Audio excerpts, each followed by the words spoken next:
Good morning. This is Pastor Doug. Last Sunday we talked about our enemy, Satan, who opposes God, opposes God's plans, and opposes God's people.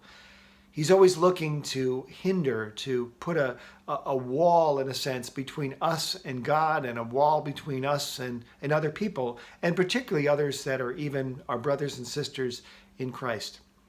We talked about how he looks to tempt us or to trick us or to torment us, ultimately to discourage us to the point of really turning away from God and even turning away from other people, to isolate. His plan is always to isolate individuals, because when we're alone, we're vulnerable. This week, I hope you've been able to think of some of utilizing the resources that God gives us to be able to reflect and read in His Word, which is truth, the truth that combats the lies of Satan. To be able to worship and pray. There's something about giving God thanks and praise that really dispels darkness. See, Satan cannot stand against that as we declare our hope and our trust in Christ. Putting on good worship music and singing along is a great way to dispel darkness in our lives. Being able to foster community with others, praying with other believers, encouraging each other outside of Sunday morning. It isn't just about Sunday morning. If that's where all the fellowship we have, then we are kind of living alone and a little bit isolated. So I hope you can find strength in the Lord even this week.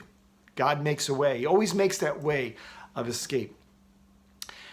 This Sunday, we're going to be continuing in 1 Thessalonians 4 and talk about being holy and set apart for God's use.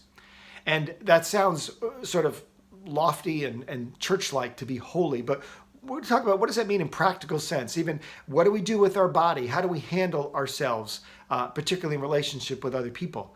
What does it mean to be holy and actually to love others, to be a person who is giving and is pouring into others rather than looking to take from other people?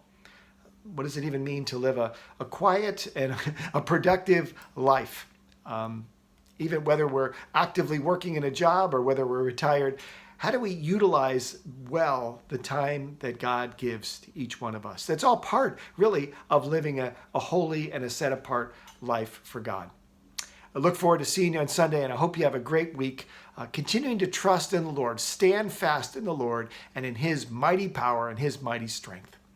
We'll see you on Sunday.